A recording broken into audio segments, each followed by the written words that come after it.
Welcome to Get Paid for Your Pad, the definitive show on Airbnb hosting, featuring the best advice on how to maximize profits from your Airbnb listing, as well as real-life experiences from Airbnb hosts all over the world. Welcome.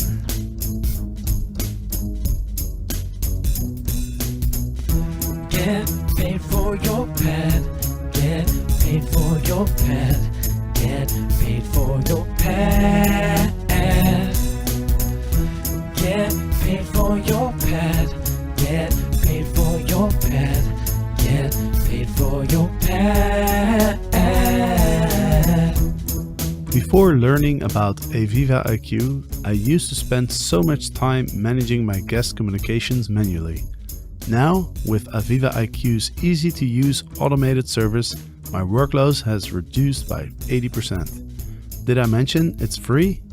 Automate your Airbnb messages now at www.avivaiq.com.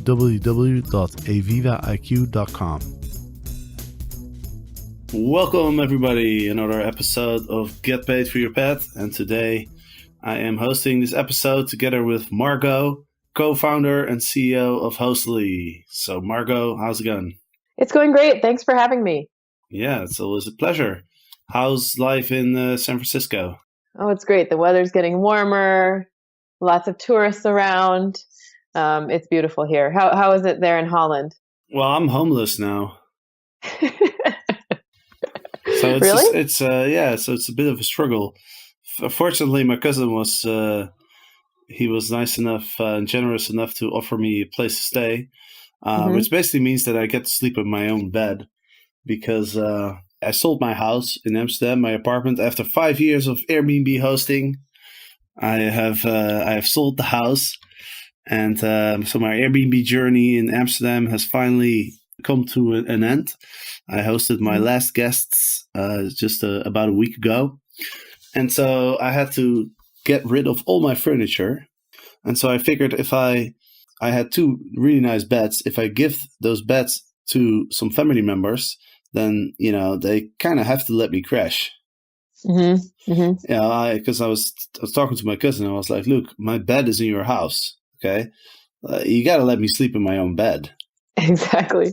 I was actually just thinking, so when you turned off your Airbnb listing in Amsterdam, like you get to keep all the photos of it and everything, right? So that's like your the place where you can go back and reminisce about your property. Well, it's funny that you mentioned that, because I was just thinking about that. You know, I haven't taken down the listing yet. I mean, the listing's still there, but I've obviously put it on inactive or snooze, as they you can snooze your listing. So I snoozed it. But I haven't actually thought about what am I going to do with this listing? Like, do I get to keep my reviews when I start my new listing? Yeah. I don't know how it works.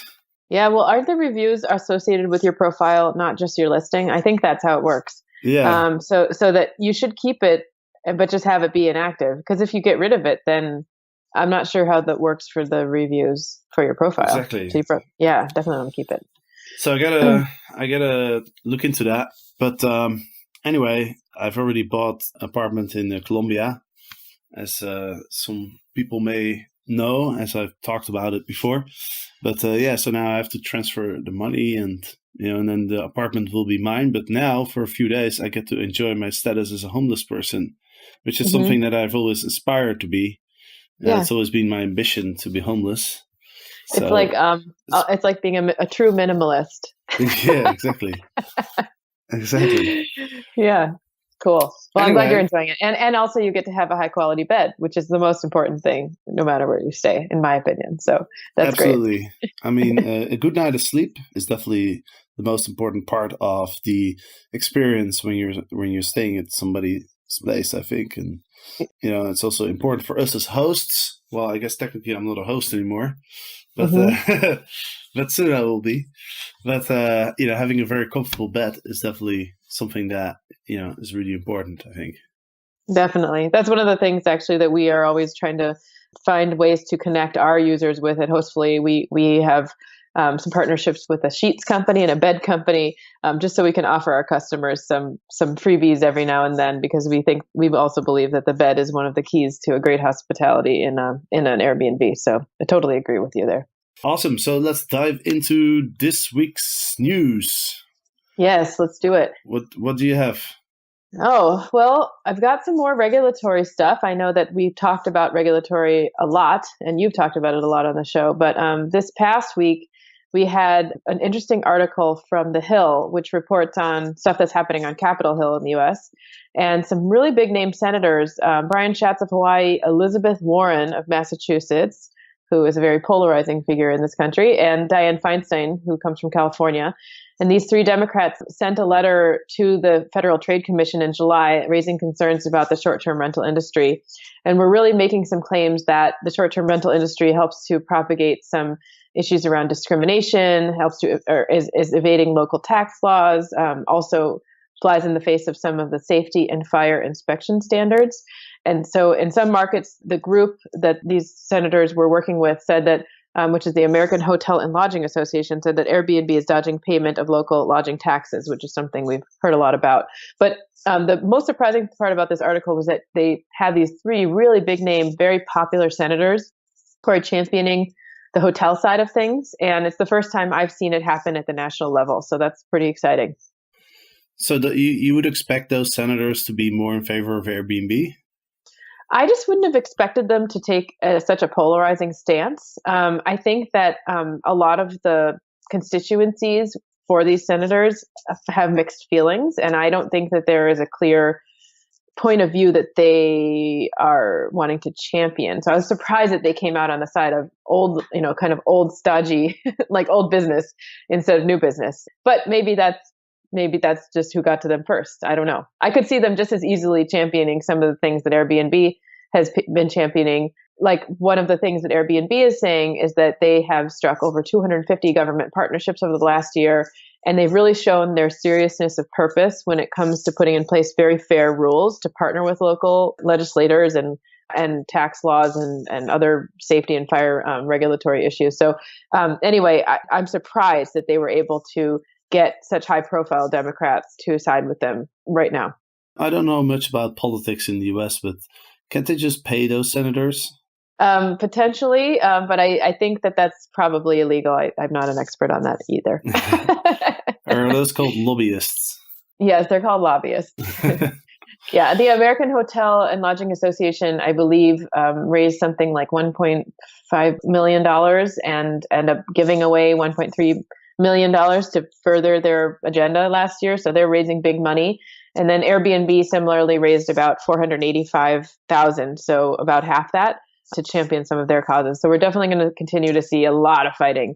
And I think it's going to end up going up to the federal level, which will be interesting here in the U.S.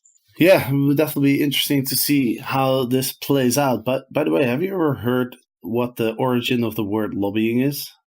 No. So I heard this anecdote. I don't know if it's true, but somebody told me that when Abraham Lincoln was still the president of the U.S., he would go to this hotel bar, get really drunk, and then on his way home, people would wait in the lobby. Yeah, exactly. Like, when he's drunk, he's easily influenced. So all these politicians would wait in the lobby to wait for it, because they weren't allowed, or the lobbyists or the people who were trying to influence, they weren't allowed in the bar when he was there. So they were all waiting in the lobby for him to come out and then, try and influence his opinion on certain matters. Well, that makes a lot of sense, because that's what they're doing. It's a very interesting story, isn't it? Yeah, that's cool. Yeah, it is kind of a strange word. I have no idea if it's true. Yeah. Anyway, there's also a pretty interesting article actually, about Airbnb's expansion in China, or should I say the lack of Airbnb's expansion in China, because they've been active in China for quite a while. They started in 2013, so it's almost 4 years, and they really haven't grown that much. They only have about 80,000 listings in the country, and I mean it's it's like the country where 20% of the world population lives. Yeah, and their competitors are much bigger. There's a lot of things that you you would expect to be different. But this is a really interesting article. There's actually quite a lot to talk about. Mm-hmm. Yeah, I would recommend people read this article. It's in Tech in Asia, and it's by Ziwei Li, Ziweili. It's a great article. Totally recommend it for anyone who's interested in Airbnb. But let's talk a little bit about it because there's a lot to talk about in this article. Yeah, so it starts with commenting on the name. So Airbnb did like a rebrand, and they came up with a Chinese name for the platform. And I don't know how you pronounce it. You have a minor in Mandarin, I believe. I do. So I'll let you pronounce it. Yeah, I know so it's 3 words. The first word is I, which means love, and the second word is B, which I actually don't know the meaning of this word in this context. But the third word is Ying, which means like welcome, like Huan Ying, which was what you say to welcome someone. So the name is I Bi Ying. And the critique of this, and I am totally it's been 15 years since I studied Chinese, so I really don't speak it, just a qualifier. But the meaning is to welcome each other with love. And Chinese users are saying it's really awkward to pronounce. And it uses a weird combination of characters, like the order of the characters is in a strange way. And just having studied Chinese, I know that there are these colloquialisms and kind of commonalities in the way that you structure sentences and words. And so this could be just like super awkward. But that's where it starts. So it just gets more and more hairy after that. You want to go over onto the next section? Yeah, and it's an interesting article. And, Airbnb is really ambitious about its growth in the future because, other than the new name, it also introduced its trips and experiences products in Shanghai. And it announced it would double down on investment and scaling the team in China. So they're really looking to up the pace a little bit. But the author of the article kind of argues that it's just not really going to happen. And there's several reasons. And I think the main reason it's that the home sharing is just not really part of the culture in China. And one of the figures that they show is that 72% of people who do home sharing were primarily motivated by financial returns, and only 19% was interested in making new friends. So it's viewed more as a business than as a cultural experience. And I think that's a big thing. And it also states that, let me see, it states something that in China, meeting strangers and sharing things with strangers is not really something that, a lot of people do. A lot of people are, worried about safety and about privacy and stuff like that. So I think that's the first major point. It's just not really part of the culture. Yeah. And I've had native Chinese people tell me this, where here's some stats from the article. So like only 6.5% of people trust strangers, and like stranger trust rating from 2016 has even fallen to around 1%. So there's just like this really big reluctance to trust a stranger. And really the feeling, if you want to frame it more negatively, is that everyone is going to screw you. And that is really what a lot of Chinese people have told me, that it's very common. So, I guess like my comment on this is that if you would have like rewind, 10 years back, so we're in 2017 to like 2007, I'm sure a lot of people would have said the same thing about the United States. And I bet Airbnb, who has developed and really focused on building a brand of trust, will look at this as a fun challenge. And I mean, I hope that they are able to do the same thing they've been able to do in the United States, but it is a really big challenge about building trust. And Airbnb's brand and user experience here in the United States is all about building trust. And that's something that Gebbia and Brian Chesky have been talking about for a long time. It's just whether they can really do that in a new country with a new culture that maybe is even more against sharing with strangers. So anyway, that's my comment on that. Yeah, well, I know a bunch of people in China. I've been there before. I have some friends who've lived there. And one thing I did notice is that they always seems to be worried about safety wherever they travel. And for example, I was in Paris a couple of weeks ago, and I remember some of my Chinese friends were telling me that they didn't want to go to Paris because it was too dangerous. And it's funny because I don't know, I don't feel like Paris is a Dangerous. particularly more dangerous place than anywhere else in the world, really. But Yes. it's just kind of like their focus, I think. Yeah, that's interesting. Yeah, I never would have thought that. Yeah, exactly. I mean, people, That's great. in the US, I think people think of Paris as this romantic city, but in China, people think it's dangerous. That's interesting. Like dangerous, like pickpocketing, like violent crime kind of dangerous, or dangerous like, I don't know, what else? It's just interesting. Like, what is it really? I would like to understand, like, what is it really that scares people? Because Yeah, there's a bunch of different layers, I think it's like getting robbed. Oh, it is. Oh, Yeah. like getting like theft. Interesting. Yeah. Anyway, let's move on with this article. There's a bunch of other points. Another point is that in most countries, the difference between an Airbnb and a hotel room in price is quite significant, and that difference is a lot smaller in China. There's an interesting price comparison chart in the article. And so they compare cities like Beijing and Shanghai to cities like New York, London, Berlin, etc. And yeah, it's true. The price difference is a lot smaller. So Chinese hotels are a little bit cheaper, or the Airbnbs are a little bit more expensive. One of the two. But I think it's the hotels. I think the hotels are just generally a lot cheaper in China, and so you don't really get too much of a price advantage there. That's right. Because like if you look at this chart that we're looking at right now, the price differential in other markets is somewhere close to around 50% or even more. But then when you look at the Chinese markets, it's like closer to 30%. Right. I'm just ballparking, but just so people understand the big difference, it's like a relative difference, not an absolute difference between the two. Exactly. Yeah, totally. Yeah, for sure. Yeah, and then also, there are a lot of people just prefer to stay in hotels. Now they've asked people like what's your preferred type of accommodation when you travel, and only 27% mentioned short stay apartments. The majority mention chain hotels or regular start hotels. So if people have less of a preference to stay in short stay apartments, and also the price difference isn't as big, then it's kind of easy to understand why the demand is not that high. That's right. And then there's also a bunch of competitors that are much bigger than Airbnb. Yes. There's Tujia is the largest one. They have, about 10 times, more than 10 times the number of listings that Airbnb has today. And actually that same company has more than 3 times its next competitor. I don't know the name of this next competitor here, but Tujia is by far the market leader. And then Airbnb is woefully behind in kind of like, 4th or 5th place, depending on what you're looking at to measure it. Yeah, exactly. Yeah. The biggest one has over 1 million listings, and Airbnb only has about 75 or 80,000. I mean, that's the same. It's the same amount of listings that Paris has. Really? By the way. Wow. Just to put things in perspective.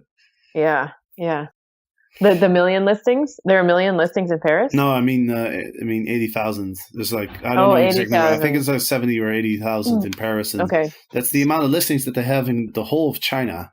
Right. So they're definitely really, really small still. Yeah, and then of course, other than the demand and the silly name and everything, there's also the fact that in general, it's just really hard to do business in China for a foreign company. I mean, we've seen Uber who gave up on China a while ago. And, there's a lot of regulation in China that, the government has, and the regulators and the authorities that have a big say in what's happening in the country. And, it's pretty easy for them to make it a bit harder for the foreign companies than the local companies. Yeah, totally. And the regulatory stuff is not even just on the, on the companies, but it's also on all the payments processing that happens between like the travelers who are trying to book Airbnbs. Like the Chinese government has a lot of levers that they can pull even to get in the way of that. You know what I mean? Like they could just prohibit the ability to pay Airbnb for a listing.